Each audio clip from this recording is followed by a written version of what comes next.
Bom dia, irmãos. Graça e paz a todos. Sejam bem-vindos para o nosso momento de estudo da palavra.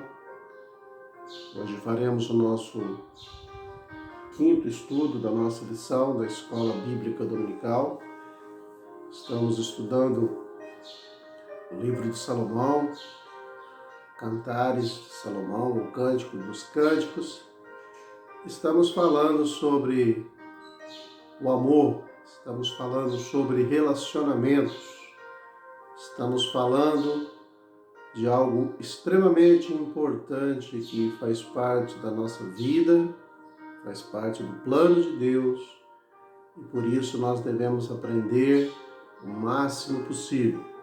Abra sua Bíblia em Cantares, capítulo 2, versículo 8 a 17.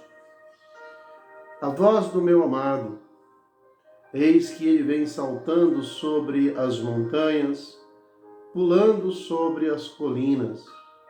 O meu amado é semelhante à gazela ou ao filhote de cervo.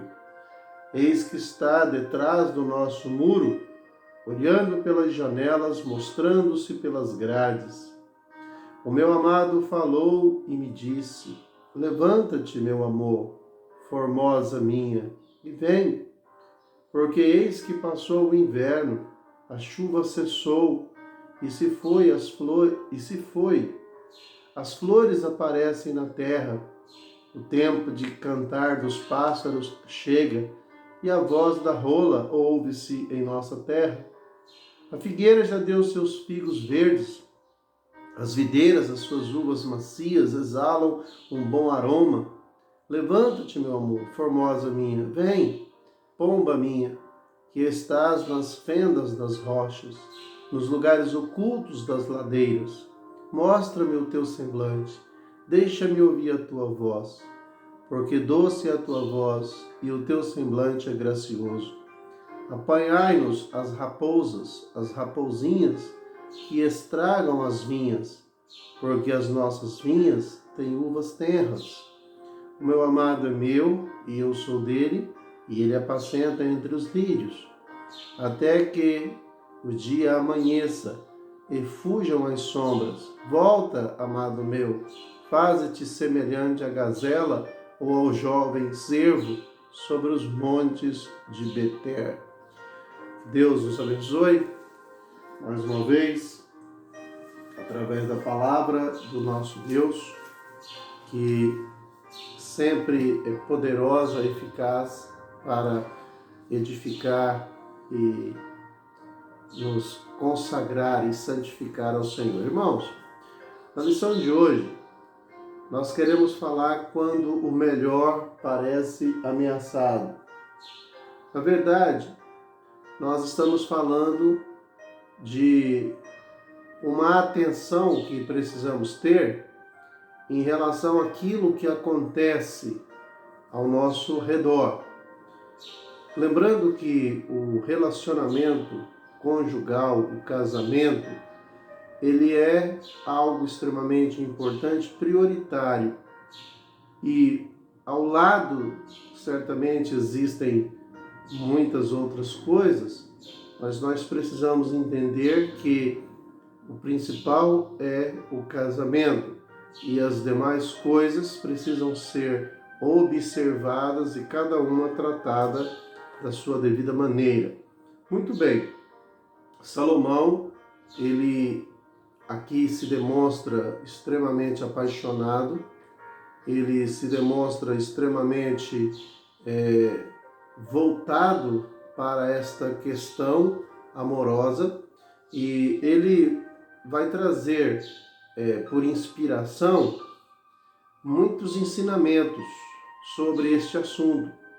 E nós falamos em vídeos anteriores que estamos estudando um estilo de poesia e nós não podemos pensar que pelo fato de ser um estilo um pouco diferente, não seja sério, não seja importante, não seja a palavra de Deus. Lembre-se, Cântico dos Cânticos é um livro inspirado, está no cânon bíblico e nós aceitamos como palavra de Deus e nós precisamos usar os ensinos para o crescimento. Então, este é um livro, como eu disse na lição passada, quando os judeus queriam saber algumas coisas sobre o grande poder soberano de Deus, eles tinham os livros adequados para estudar. Eles iriam lá para os Pentateucos, veriam como aconteceu a criação. Quando eles queriam saber como lidar com sofrimentos, entender, ia para o livro de Jó. Quando queriam saber sobre aquilo que era fútil, aquilo que não era fútil, iam para Eclesiastes. Mas quando eles queriam estudar sobre o amor específico entre um homem e uma mulher, eles iam para Cântico dos Cânticos, que era o melhor de todos os cânticos. Salomão escreveu mais de 1005 cânticos, mas Cantares é selecionado como o Cântico dos Cânticos. Então, este é um livro inspirado, este é um livro importante, sério, que nós precisamos extrair dele ensinamentos para relacionamentos conjugais. Então, o destaque aqui é quando o melhor parece ameaçado.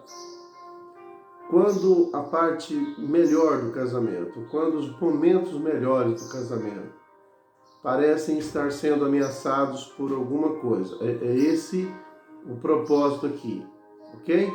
Então nós fizemos a leitura do texto, vimos aqui o assunto da nossa lição. Na leitura devocional, Salomão também fala sobre a graça de Deus enriquece a vida. Vimos o quanto é importante ser fiel ao Senhor. No verso 5, Salomão fala, não te estribes, no teu próprio entendimento. Provérbios, melhor dizendo, capítulo 3, de 1 a 10. Então, não te estribes no teu próprio entendimento. E também o nosso texto áureo, a vereda dos justos é como a luz da aurora, que vai brilhando mais e mais até ser dia perfeito. Então, esperamos que com todas estas informações nós possamos progredir nesse ensino, nesse estudo de hoje. Bom, irmãos, a Bíblia ela nos ensina que no casamento, nos relacionamentos conjugais, é preciso que haja uma mútua atração ou uma atração mútua e também uma contínua sedução. É óbvio que relacionamentos a dois precisam ser alimentados pelos dois. Quando apenas um alimenta, as coisas não acontecem. Nós lembramos de uma ilustração, certa vez, um certo camponês, ele percorreu uma distância longa com uma vara sobre os ombros, em cada ponta um balde. Ele ia até a fonte, enchiam esses baldes de água e voltavam. Mas o que acontece é que um dos baldes estava furado. E quando ele chegava no seu local, um balde estava cheio, o outro estava furado. E as pessoas falavam com ele, mas ele não se importava, continuava fazendo isso. Passado pouco tempo, quando a primavera chegou, o que se podia perceber era que aquele lado por onde o balde vinha derramando estava todo florido, todo bonito, enquanto o outro lado estava seco, feio. E esta é uma moral, ou que podemos aproveitar para relacionamentos conjugais. É preciso que haja sempre das duas partes um interesse, que haja das duas partes uma cooperação para que ambos os lados possam ficar floridos, Muitos podem pensar que a água derramada foi desperdiçada. Depende do ponto de vista. Muitas vezes você pode pensar que está desperdiçando tempo. Depende do ponto de vista. Muitas vezes você pode pensar que está perdendo dinheiro. Depende do ponto de vista. Se você tem a pretensão de ter um casamento duradouro, longo, feliz, todos os investimentos, eles serão realmente úteis, aproveitáveis, bons, benéficos, bem-vindos. Então, é preciso que haja no casamento essa atração mútua. Um precisa ser atraído pelo outro. E é preciso também um querer seduzir o outro, uma sedução contínua. Bom, certamente o marido deve buscar na esposa, como diz o nosso autor, e a esposa deve buscar no marido aquilo que os satisfaz e os fazem felizes. Muitos apenas criam um bico e vai para um canto, murmurar, reclamar para os outros que o seu casamento é um casamento falido, um relacionamento ruim, mas não busca fazer nada para melhorar esse relacionamento. Então é importante que um deva buscar no outro aquilo que possa lhe satisfazer. Podemos ver, irmãos, aqui na nossa lição de hoje, que está sendo nos dada aqui uma oportunidade de aprender como ultrapassar os obstáculos que podem surgir aí ao longo do nosso relacionamento, ao longo do casamento. Então, fique atento para que quando o melhor pareça estar sendo ameaçado, você possa ter uma atitude e você possa agir em relação a isso. Existem coisas que certamente podem quebrar a harmonia, podem quebrar o encanto, e nós precisamos estar atentos para então entrarmos em ação e neutralizarmos. O nosso primeiro ponto, Salomão trata aqui, o autor nos direciona dessa forma, que devemos vencer os obstáculos que atrapalham no relacionamento. Vencendo os obstáculos. É óbvio que em todos os segmentos da nossa vida, nós vamos enfrentar muitos obstáculos, muitas dificuldades, pedras pelos nossos caminhos. Oramos para que Deus aplane os nossos caminhos, mas certamente as pedras do caminho, os obstáculos, eles serão extremamente úteis para nos fortalecer e para nos preparar melhor para todas as coisas relacionadas à nossa vida. Bom, o marido aqui, representado por Salomão, ele deve mostrar força e destreza. E isso é demonstrado por Salomão na linguagem poética, em que a sulamita ouve a sua voz. Percebam, ela consegue ouvir a sua voz. Ele está demarcando o seu território como um macho dominador. Ele vai atrás dela, ele chama pelo seu nome, ele quer que ela saiba que ele está ali. Talvez nós pudéssemos criar aqui um grau de dificuldade. Talvez ela estivesse num lugar inacessível, um lugar difícil. Mas independente de qualquer dificuldade ou grau de dificuldade, é fato que ele foi, é fato que ele se faz ouvir, é fato que ele quer que ela saiba que ele está ali. É preciso vencer os obstáculos, que esteja entre nós o nosso objetivo. No caso aqui, obstáculos nos nossos relacionamentos. E quando a sulamita, ela se certifica que ele está ali, ela então logo compara a um cervo, a uma gazela, e ela fala assim, que vem galgando os montes, pulando sobre os outeiros. Estes animais são conhecidos pela sua agilidade, pela sua beleza, pela sua força, pela sua destreza, pela sua majestade.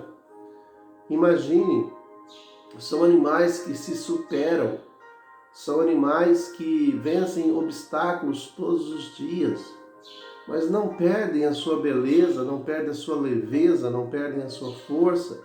A Bíblia diz assim como a corça anseia pelas águas, São animais que às vezes precisam ficar vários dias escondidos na mata, porque não podem ir beber água, porque aonde está a água estão os predadores.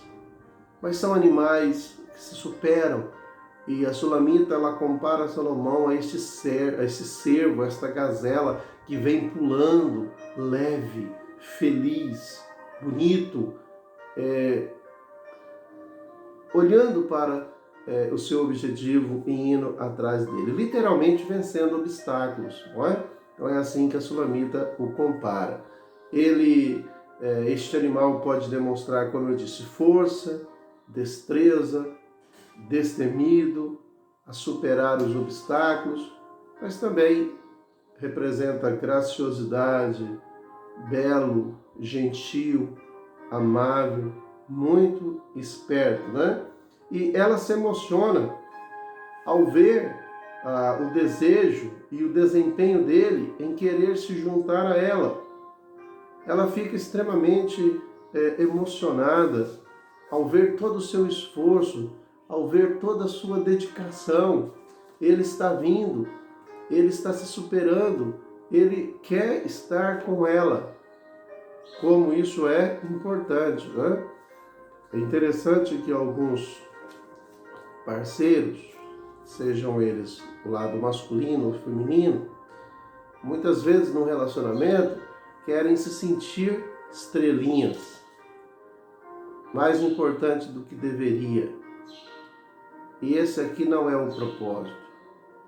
Nós estamos numa competição onde um precisa demonstrar que é superior e melhor ao outro.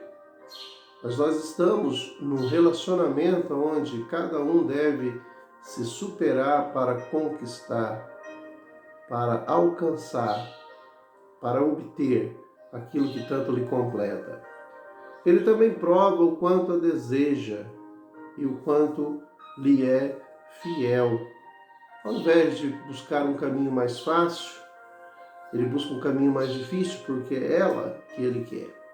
Algumas pessoas dizem que Salomão, embora tenha tido 700 mulheres e 300 concubinas, ele tinha aquela que ele amava, aquela que lhe era especial, e ele não a trocava por nenhuma outra.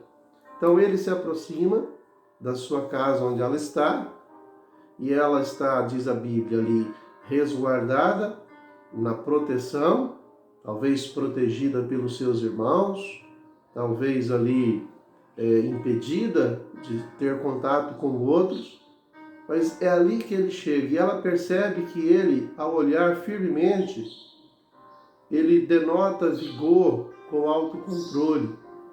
Quando ela o visualiza, ela pode vê-lo com todo o seu desejo, ela pode vê-lo com toda a sua firmeza, porém ela percebe um controle.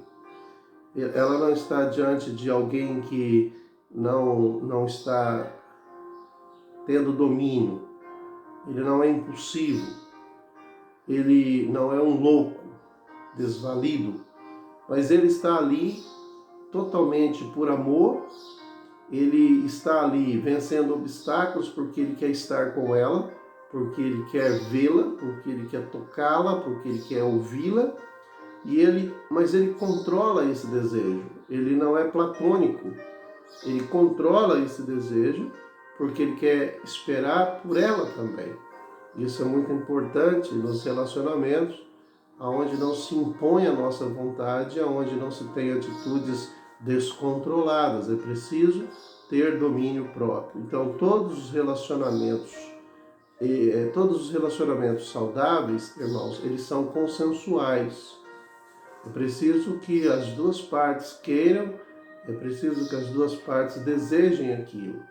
Não se pode forçar, não se pode obrigar, mas é preciso respeitar a decisão um do outro. Então nós vimos aqui nesse primeiro ponto que precisamos vencer os obstáculos que atrapalham o nosso relacionamento. Segundo, é preciso eliminar aquilo que ameaça o relacionamento.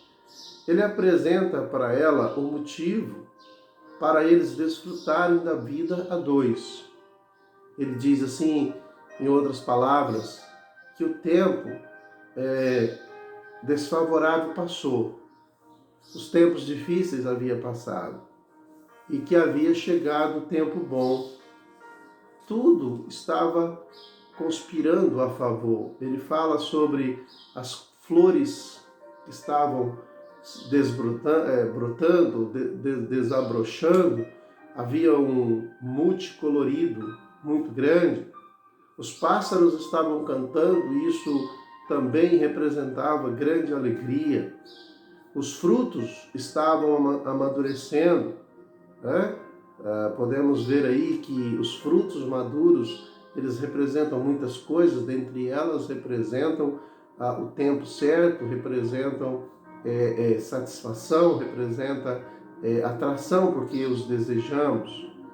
E ele fala também sobre suaves perfumes enchendo o ar.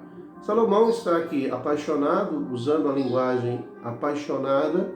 Ele está aqui como um grande conquistador, querendo conquistar a sua amada, e ele está dizendo que o tempo favorável chegou. E ele pede para que ela se levante e venha. Ela estava talvez deitada, e ele pede para que ela tenha uma ação. E é interessante, irmãos, porque muitas vezes nós não conseguimos perceber que é a hora, é o tempo favorável. Muitas vezes nós não conseguimos entender que o tempo difícil passou, que é a melhor hora, é a hora de aproveitar, é a hora de se amar, é a hora de curtir o amor, o romance. E Salomão aqui, ele representa desta forma: o momento chegou, o momento é favorável. O próprio Salomão, ao escrever Eclesiastes, ele diz: há tempo para tudo. Ele entendia que a vida, ela trazia momentos, e que muitos desses momentos, por exemplo, não eram apropriados para abraçar, para se beijar. Haveria momentos que era apropriado para se afastar, para deixar de se abraçar, para se entristecer, para pensar, para refletir, para trabalhar, enfim. Há tempo para todas as coisas debaixo do sol, aqui nessa terra.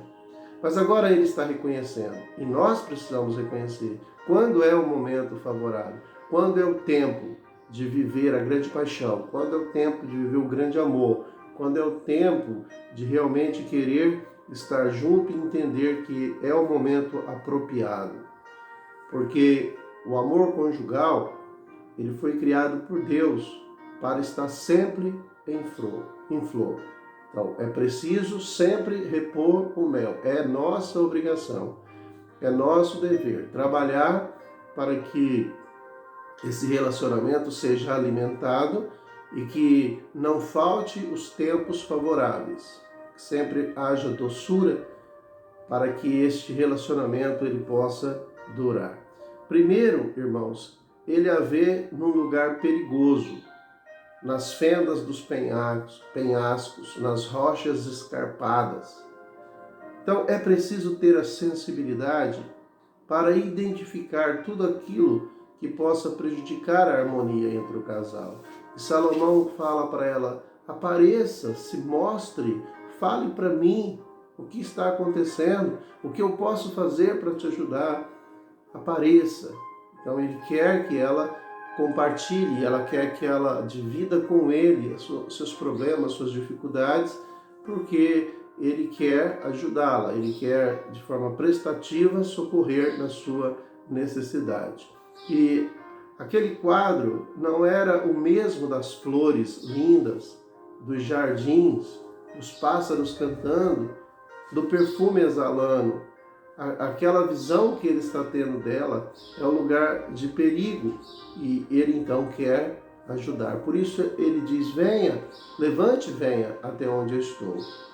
Vamos criar e vamos estar num lugar onde tudo possa ser favorável. Às vezes, por ação ou por omissão, nós ou estamos em um lugar favorável ou nós estamos em um lugar desfavorável. É preciso criar esse ambiente favorável. E em segundo, ele identifica os problemas como se fossem raposinhas na vinha. As raposinhas, irmãos, quando elas entram nas vinhas, elas fazem um estrago muito grande nos frutos, porque às vezes os frutos ainda não estão maduros e prontos para serem colhidos, mas elas estragam tudo, elas detonam toda a vinha. Então, Salomão, ele identifica os problemas, os conflitos, as dificuldades, como se fossem raposinhas de forma sorrateira, trabalhando na vinha e pondo perdida a vinha. Então, o que nós precisamos entender aqui? Muitos casais, eles não conseguem desfrutar de muitas coisas boas no casamento, porque as raposinhas danificaram os frutos ainda em flor. Muitos hoje não colhem frutos maravilhosos e doces, porque antes que eles viessem a estar no ponto, as raposinhas estragaram. Quantos casais, quantas famílias vivem assim? Então, Salomão aqui ele nos traz o entendimento de que devemos caçar, que devemos destruir as raposinhas que trazem prejuízo à vinha. Então nós precisamos identificar pequenos problemas como irritações que podem se tornar em uma incompatibilidade, dúvidas que ficam nos perturbando.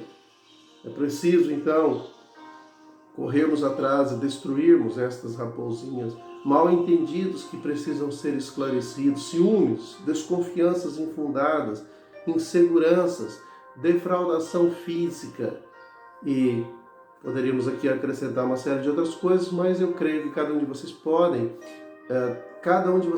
olhar para o seu relacionamento e identificar quais são e onde estão as raposinhas que estão trabalhando, tentando destruir a sua vinha, querendo impedir que você colha os frutos doces, saborosos desse relacionamento. Então, um conselho, cuidem-se para que o mal ele não destrua os seus relacionamentos. Então, identifique e destrua as raposinhas que estão danificando a sua vinha. Bom, terceiro, vencendo os problemas e seguindo para o oásis, né? O esposo finalmente ele encontra a sua esposa e agora eles podem desfrutar do amor profundamente, sem empecilhos, e as raposinhas elas foram apanhadas, expulsas, e agora nada mais iria atrapalhá-los. Então eles chegam ao oásis, um lugar de repouso, de gozo, mesmo no meio do deserto. Imagina, mesmo no mundo turbulento, mesmo no mundo tão complicado, você poder encontrar um oásis, você poder separar o seu cônjuge e poder se relacionar de uma forma agradável, de uma forma prazerosa.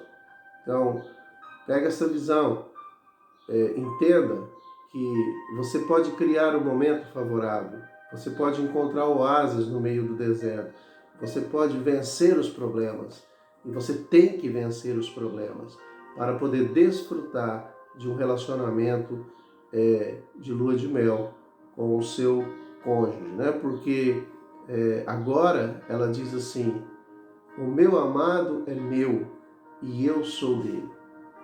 Acabou, chegou o momento de se entregar, chegou o momento de se amarem, chegou o momento de serem felizes, né? O plano de Deus é um homem e uma mulher. O meu amado é meu e eu sou dele. Um dando prazer e alegria para o outro, desfrutando as bênçãos de Deus para o casal. É assim que deve ser. Uma entrega voluntária e sem reservas, onde um quer completar o outro. E na verdade, irmãos, o relacionamento a dois, no plano de Deus, é exatamente isso. Um tem o que falta no outro. Então, não se pode negar, mas devemos voluntariamente nos entregar para que haja uma complementação para que estejamos completos. Então é assim que deve ser, né? Uma entrega voluntária e sem reserva. Um desejo ardente de proporcionar um ao outro a felicidade e também o prazer físico, né? Juntos para se completarem e não para se dividirem. Bom, partindo para a parte final da nossa lição, o amor, ele é como uma planta que precisa ser cuidada e regrada, porque senão ela não vai dar a sua flor, senão ela não vai dar o seu fruto. Você precisa cuidar da planta. Relacionamentos precisam ser cuidados. Não deixe as raposas estragar o fruto ainda na flor, senão você nunca vai poder colher. Senão você nunca vai saber qual é o gosto do fruto. Infelizmente, eu vejo relacionamentos sendo desfeitos de uma forma tão prematura, aonde estes cônjuges não tiveram oportunidade de conhecer talvez praticamente nada da vida a dois. Mas acharam que precisavam se separar. Deixaram as raposas estragarem os frutos ainda na flor e nunca vão saber como seria. Então, sempre haverá, irmãos, inimigos tentando matar a planta para que ela não dê o seu fruto. O casamento ele deve ser defendido com grande esforço, ele deve ser colocado para que ele continue existindo como um propósito abençoador de Deus. Não olhe para o casamento como uma instituição falida, como algo tipo, o casamento é um buraco que quem está dentro quer sair, quem está fora quer entrar. Não veja o casamento assim, nesta visão. Veja o casamento, o lar, a instituição família, como um meio de Deus para nos abençoar. Se você não está sendo abençoado na sua família porque você está fazendo de forma errada, nós precisamos identificar os problemas, as raposinhas e destruí-las. O marido, ele deve amar a esposa como Cristo amou a sua igreja, de forma sacrificial, incondicional, uma entrega completa. E a esposa, por sua vez, ela deve ser submissa, ela deve se entregar ao seu marido, como a igreja submissa se entrega a Cristo.